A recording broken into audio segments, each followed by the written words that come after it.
welcome along to our next instalment of Deal Analyser Week 2020, where we are celebrating the launch of the Lendlord Deal Analysing tool. And I'm joined all this week by Lendlord co-founder and CEO Aviram Shahar, who's joining us on the call from Tel Aviv in Israel, and also a gentleman that I'm proud to call my friend. It's John Howard, a property developer with over 40 years experience, and John's just been a breath of fresh air to the property sector over the last 2 years or so, bringing his immense knowledge. So I knew that he was going to be a brilliant person to talk to about deal analysing, because John, I think you've done, how many deals have you done over your 40 years actually? Well, I think I'm close probably to 4,000 buying and selling 4,000 properties. And thank you for such a lovely big build up, Vanessa. It can only go downhill from now, of course. But no, so I've done, yeah. So and of course, what you must remember, it's not the deals you do, it's the deals you don't do. And this is where this great tool is going to be so useful, because it will stop you making those mistakes. And we've all made them. And you know, we'll probably all continue to make, but hopefully less if we use this system. So that's what's so exciting about it for me. Well, what an awesome point to start with, John, because, you know, landlords, we do have a finite amount of time, and using the deal analyzer, as you rightly pointed out, you can analyze a deal before you've even set foot out of your front door. There's no point driving all over the country looking at properties if they actually don't stack up. So I think, I'm sure everyone would agree, that's a brilliant starter point there from John, isn't it? Definitely. And I think this is like, if I look at our vision, like when we started to build Lendlord, is to provide as much information as we can to the property investor, to the landlord, so he can make better decisions. And I think that this tool, the Deal Analyzer, this is what it does. It brings like much more data before you make a decision and before you make your next step. Yeah, literally at landlord's fingertips. And John, I thought a good place to start was that I actually wanted just to pick up on a fantastic article you wrote for Property Tribes a couple of days ago, where you described the kind of fiscal stimulus of the government over the COVID-19 pandemic as being like an energy drink for the property market. And I just found that analogy so apt, because with an energy drink, you get a very massive, almost artificial high. Short term. But then on the other hand, it can drop off a lot afterwards. Absolutely. It can be a lot worse afterwards. Yeah. So I was just thinking of that in the context of risk for landlords, because I'm sure you'd agree that they are massively amplified post COVID-19. Absolutely. And once again, you know, this is where, you know, what you're doing, Avram, is so clever, because the more ammo you have at your beck and call to make sure that you don't make those mistakes is absolutely vital.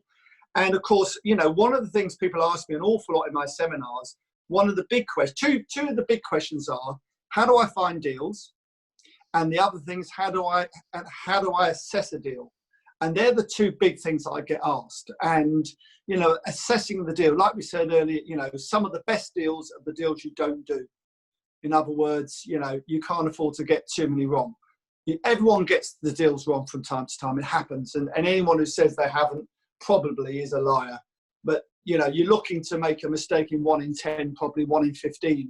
Not 1 in 2 or 1 in 1, which is what I hear sometimes from especially people who are very inexperienced. And this is where this system is so great for people, you know, it will help me, I'm sure, and will help me, but it will help people, you know, who are starting out in their property careers, and also for the rest of us, but especially for the ones starting out.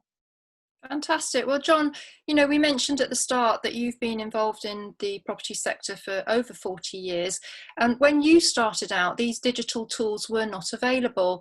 And no doubt, you know, everybody kind of works out their own way of analysing deals. Yeah. And I think it would be really interesting to hear from you. How do you analyse your deals? Okay, so what I do, I'm very spoilt, Vanessa, and always have been to a point. So what I do, I work it out on what we call fag packet basis. And then having worked it out on the fag packet base, on the back of a fag packet, I then tend to pass it across to people who are much brighter than me to work it out. Now, of course, I won't need to. So that's great. So what I do, because this is how I do it, and not everyone does it the same, and I understand that completely. But the three things you want to know about any deal are: one, how much do they want for it now? Two, what is the square footage or square meterage of the property?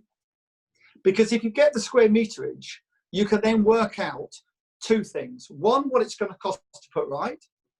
And secondly, what it's worth when it's refurbished. So they're in very simple terms, they're the three things. Of course, the third thing is what you can buy it for. So what you can buy it for, what the square footage is, and what it's worth when it's finished. Because if I'm looking to buy, say, a 3-bedroom semi-detached house, and it's worth 250,000 refurbished, and they want 225,000 for it unrefurbished, I know to tear it up, put it in the bin, and go and find another deal. Of course. But when you get to a stage where you think it works, that's when you need Avram and all the clever techs, because that's when you analyze exactly how much you are going to make. So I would say, to start with, I look at a property, I very quickly assess it. I don't go running miles, driving miles to look at it. I assess it very quickly on that basis. And if it's still interesting, then I obviously look at it in more detail. When I look in more detail, I'd be plugging all this into the system to bring out the, interest rates and all that type of thing. Always give yourself an extra 6 months to sell it. Then you think you can sell it in, because it never happens no development ever goes perfectly. It's not possible.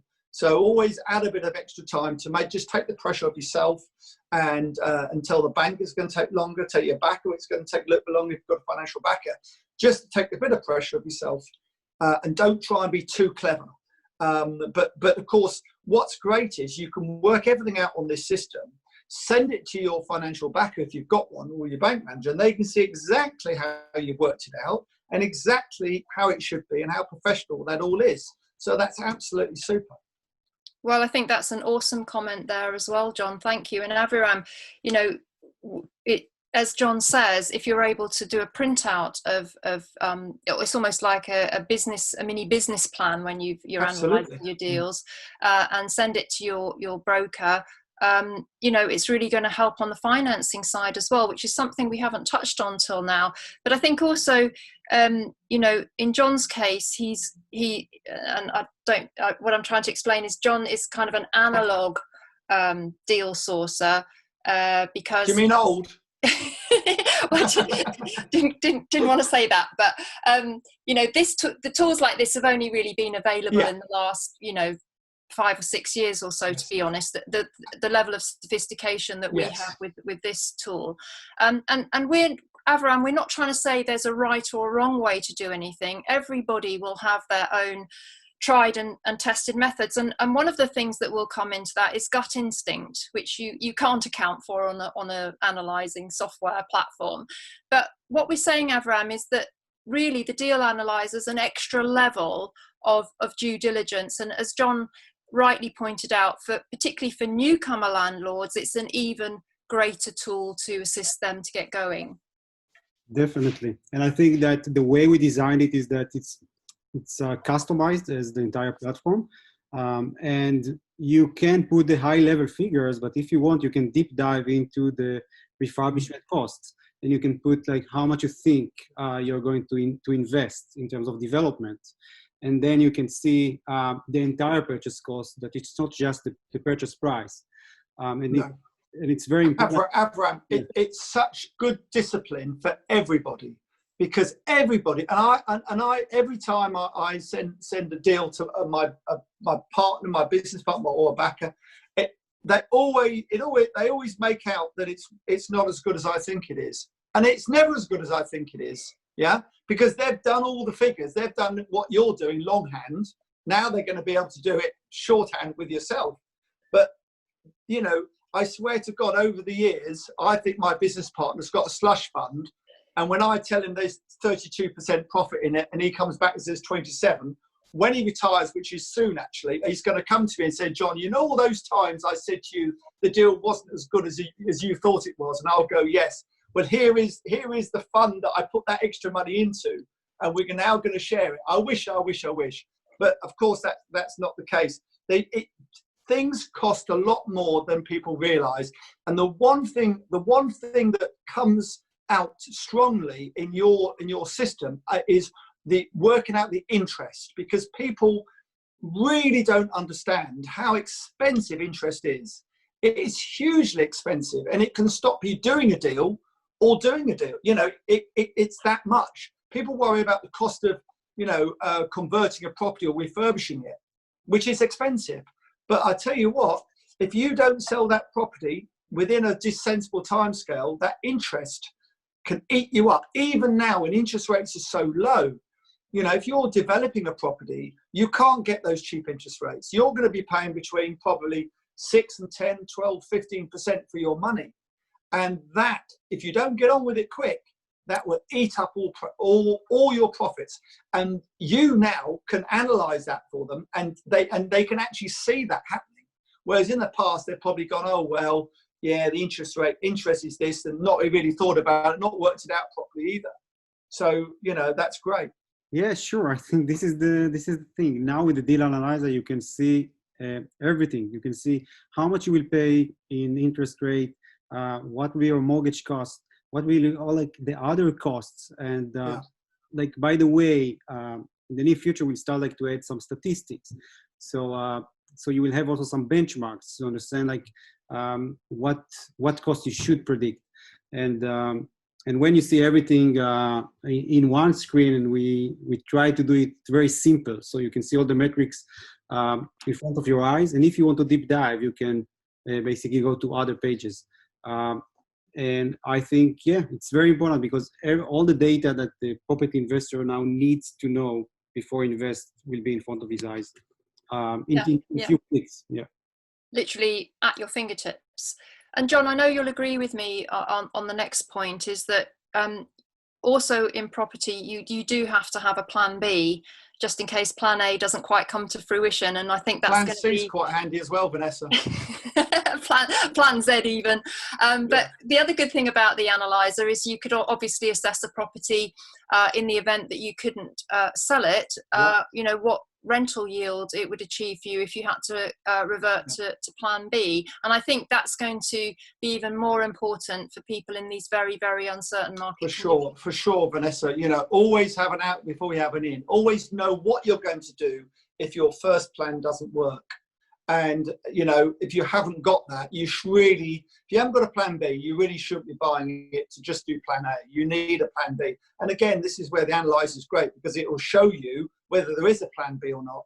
And I always see this as I probably see it differently to some of your other people be commenting on it this week, because I see it as an insurance policy. So I'm not seeing it perhaps the same as others. So I'm seeing it as a grounding, a insurance policy, as to not make a mistake, as much as other people will be looking at it on a more positive basis maybe, and say, well, I'm doing it because it will make it work. So, it really is important to protect yourself to anything that might happen in the next 12, 18 months. And again, this system can obviously help that. Well, I love that analogy of calling it an insurance kind of backup as well. That's really helpful, John, to hear your perspective on it. And I just wanted to move on now to say that you have produced a wonderful program which documents your 40-year property journey, and I so enjoyed watching it. And we are going to premiere it here on Property Tribes today. Thank you. I didn't know that. Thank you very much. And we're going to put the video, John's film, in the footer of this thread, so it will be below this one. But John, what I loved so much about it was that you went back in time and you looked at you went and visited your very first deal. You looked through your file father's old ledgers, looking at all the properties that he bought and sold in his estate agency, which you joined when you were a young man. And it was so lovely to see. And then we fast forward to 2019, 2020, and we reached the Wine Rack, which is your most challenging and prestigious development to date, which you did in association with Homes England and the government. And this development, John, I know it was literally staring you in the face because it was in your hometown of Ipswich, and it was a kind of abandoned development that somebody had stopped developing years ago, and it had just been left really, and it was a real eyesore. Now, this was a multi-million-pound development. And what I'd like to know, John, is how do you analyse a deal like that, of that massive scale? Okay, well, very simply, and I'm sorry to disappoint you, Vanessa, because I think I'm going to disappoint you now. It's the same as any other deal. It doesn't matter whether the deal is one house that you're refurbishing to sell, or whether it's 150 flats and 27 million pounds to do, which the Wine Rack was. The system is the same. The system will work it out is the same. An average system will easily do both. So basically, the same thing. You want to know what they want for it. You need to know the square footage, and you need to know what they're worth when they're finished. And again, once you know that, and that works in a very basic form, you can then go to the next level. And of course, with a development like the Wine Rack, there might be 5 levels. So for instance, but the basics are the same. So the next level would be, having worked out that in principle it sort of works on a fag packet basis, the next will be, right, okay, let's look at it more detailed, which you put into your landlord system, and it will throw out all the figures that in principle it works. Then I need to get a structural report done to make sure that the building is structurally sound, which it was. Then I need to measure the building, because the concrete frame had been built, but you need to make sure it is as big as they say it is, and also that it's in the correct position. Because if it's slightly off centre or wrong, or going into someone else's land, then obviously you've got a major problem. So measuring the building was hugely important. It's something you probably wouldn't normally do. So, but it's never a bad thing, by the way. But a quick tip: when an agent tells you a property is a certain size, especially if it's if you're going to convert it, and bear in mind, when you convert a property, say you're converting a property that's 2,000 square feet, the flats won't be 2,000 square feet, because you've got communal hallways, staircases. So when, especially a commercial agent, when they say, oh, gross square footage or gross meterage, they mean from the outside of the building, right round. So including the walls and the bricks and everything. So residential agents are have to be a bit more careful what they say. But in both cases, I would definitely measure the buildings. Always measure the buildings if you're going to convert them, because they're probably not as big, or the net square footage is not what you think it is, which is super important when you're saying, right, the building, when done, properties in the area have gone for £300 a square foot, and you think your square foot is 1,000 square feet, your flat is, and it's only 850, that can make a bit of difference to you. So, of course, it also might mean it's a bit cheaper to do. So it's a double-edged perhaps, but very important to analyse. So that's what we had to do with the Wine Rack. And then, of course, we got to schedule the works and so on, so on, so on. And so we build up it's built up each level, if you like, of sophistication of the deal. Starts off simple, and then you build all the extra bits in you have to build for that type of development. I was just curious, John, whether you actually had a spreadsheet, because when I used to do big TV and film productions in my previous life, we used to have a spreadsheet, and we itemised every single thing that we were going to spend. Absolutely. And with the Wine Rack, I can't even begin to think how many columns and pages you would have. There was lots of columns and pages, but as I said, I'm quite spoilt. So my business partner, who's an accountant, he loves figures, so I let him play with figures. I let him get on with it, and he just gives me the broad sheet, which says, all the basics on it rather than all the stuff behind it. But yeah, no, it's very complicated. And even now, you know, we're paying, at the moment we're paying 16,000 a month in empty rates. So, wow. you know, which just things like that people forget. And that always must be counted into the system, because you only get, well, these days that you don't get any rate-free period. So soon as you get the completion certificate from the council, which is normally the day that the building inspectors have been around and said it's all finished, you get a bill. So, you know, you need to be on the ball with that. Indeed. I think it was also, you know, in TV land, we had what we call contingency, and we tended to make that around 15% of the total budget. And I'm sure you'll agree, and Aviram can probably demonstrate that we can or we should put contingency into our planning. Especially with any development. I mean, with something like the wine rack, we had 5% in because it's purpose built, and we've got, you know, top advisors, if you like, costing a fortune and all the rest of it. Of course, you know, I said it is different because it's bigger, but actually the system you work to is really no different to a smaller deal. And having a contingency is essential. And I would say 5% on a new build, and 10 to 15% probably on a conversion, because so much more can go wrong, because you don't know quite often sometimes what's behind a wall or something like that. When you're building new, of course, it's much easier for the QSs to analyse it correctly. Yeah, indeed. Avram, I wondered if we could go to a screencast, because I'd be interested just if we could just show John, just he's seen it before obviously, but just with him live on the call, just to show him the headline software, and just get John's kind of thoughts on which metrics, you know, I think most people tend to understand return on investment. That's probably one of the key ones. But clearly, John, I think you would agree that the more granular you go and the more detail you can have, the better you can understand the financial prospects of the deal.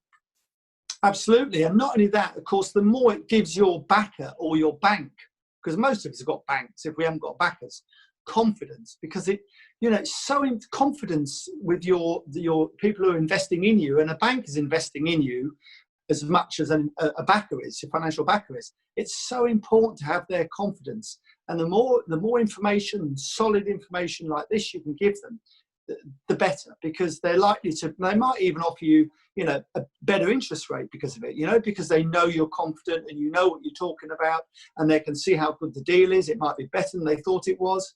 They might offer you a slightly cheaper interest rate. So, you know, Lendlord can certainly, not only can it can do a number of things, I think, and that's what's so clever about it. It can stop you making a mistake and buying a property you shouldn't buy. It can, of course, analyze it and actually think it's a better deal than you thought it was as well, so it can go the other way. But also, you know, it can give banks and investors more confidence, so they're likely to lend you the money at less interest rates or more favourable interest rates, if they can see that you're organised and you know exactly what you're doing. So very, very important. Absolutely. And Avram, we've got the deal analyzer on screen now, and you know, the starting point is to put in 2 bits of data, and you start to see the metrics appear, you know, in front of your eyes. Correct. And I think what I take from this conversation with John is the difference between the property value to the purchase price and the entire purchase costs. And the way you do it with this deal analyzer is, first you put the purchase price, the price you think you can get the house or the property. Then you have the advance in terms of refurb cost, and you can put how much you're going to invest in refurbishment, if you have some investment in furnishing. And I think that the contingency and perhaps like some kind of a buffer should be like on the other costs.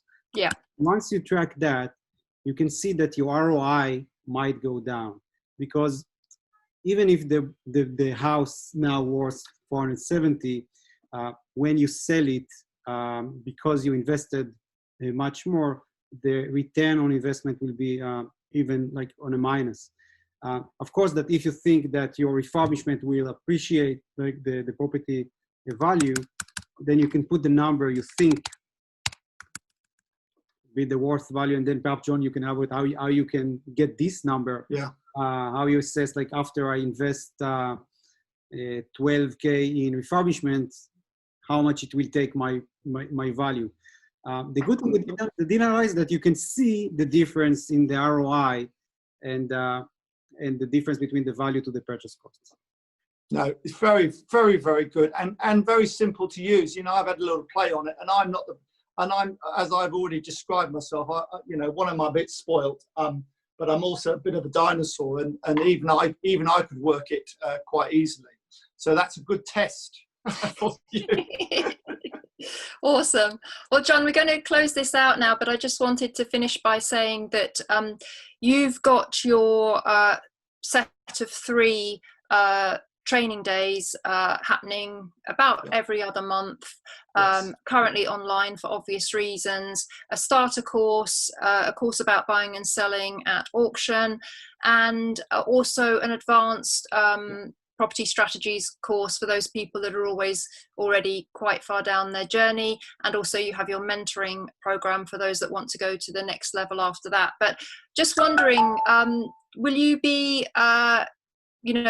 recommending that people use tools like this to your students to stack their deals going forward? Because clearly, you're used to doing everything in an analog format, but we want to promote the digital first approach for investors, which is to use these tools.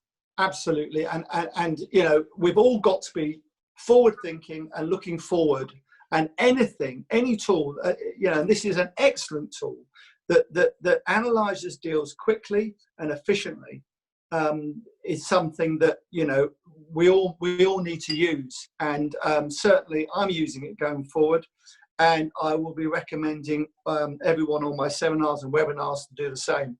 So don't worry, we'll be while we're on the seminars, I'll be getting one of them to plug it in on their laptop, which they always bring the laptops and take notes, and then we'll all be analysing people's deals, which is what we do in the afternoon sometimes. Anyone's brave enough to say, pipe up to tell me what they're buying, we then analyse it, and normally by the end of the day, sadly, they're not buying it anymore. But anyway, so, but there's always one who's brave enough to bring the deal to the table, which is good of them, and we can analyse it even better now with this product.